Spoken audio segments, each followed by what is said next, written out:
Zulema Begur, artista d'avantguarda en el panorama artístic illenc, presenta aquest cap de setmana el projecte Natur in Natur, un projecte que s'endinsa en l'espai dels jardins de Vinya Roca, situat a les afores de Sant Lluís, i ratlla de temps lent, de silenci, de mirar i escoltar.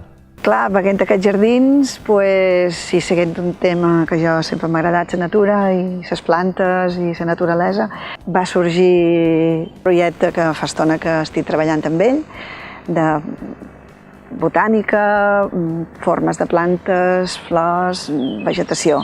I de sobte, passejant, filmant uns petits vídeos i fent fotos per dins el jardí, de sobte flueix una altra idea i te du a pensar que l'acabament d'aquest projecte o una part d'aquest projecte seria que aquestes obres vagin en el jardí. És a dir, se van gestar dins un jardí, les idees van fluir dins el jardí, has pintat, has dibuixat, has posat color, has escrit, perquè també escric coses sobre els jardins i aquestes sensacions, i al final, el seu, sembla que de natural i de pes cau que aquestes obres vagin a parar dins aquest jardí. La idea meva és que sigui una cosa sutil, que siguin poques peces, ben escollides i col·locades en un espai o un entorn, un detall d'arquitectura, d'un rincó, allà on quedin clavades. Penso fer com una proposta de passejar, fer un passeig i anar veient aquestes poques peces dins aquest entorn. I després queda una mostra dins les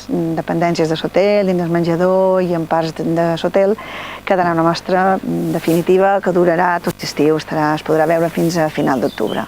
Hi ha la part del taller, que és un poc el plat fort d'aquesta aventura, que se complementarà perquè és una etapa també que iniciï, que tenia ganes de comunicar un poc tot el meu procés artístic i moltes vegades me fan preguntes, me demanen d'on surten les idees, com t'inspires, com és que t'ha vingut això, i he pensat que me feia gana, a vegades és el meu moment, de comunicar un poc tot aquest procés de potser 25 o quasi 30 anys. I després tindrem algunes estonetes també de relax, poder xerrar, per xerrar de qüestions d'art, que n'hi ha moltíssimes, de passar de l'art clàssic a l'art contemporani i poder veure tot un procés artístic que en aquest cas es veurà un poquet des del principi, perquè farem esbossos, la llibreta d'artista, com surten les primeres notes, el que t'inspira de l'exterior cap a tu, i després com ho filtres tu en la teva personalitat.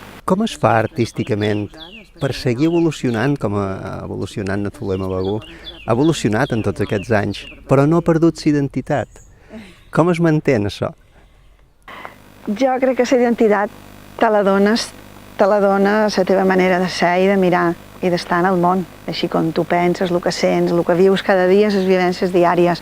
I el bagatge personal que dus és el que te dona l'estil. L'estil no el pots cercar.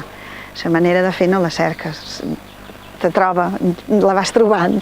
Quin aforament té aquest taller? Quantes persones hi poden assistir?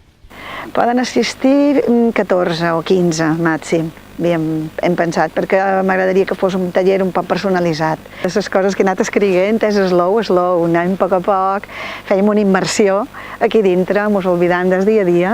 I encara queda puesto per qualque aventura de darrera hora? Sí, encara queda alguna plaça, n'hi ha algú que s'ho pensa i sempre hi ha darrera hora aquella cosa d'inspiració des del darrer moment, dir, sí, vinga, va, que m'hi apunt. Moltíssimes gràcies i molta sort amb aquesta aventura que promet ser molt, molt interessant. Gracias, muchas gracias a ti. El calor del fuego que destila la esencia. Lo tienes todo para conseguirlo todo.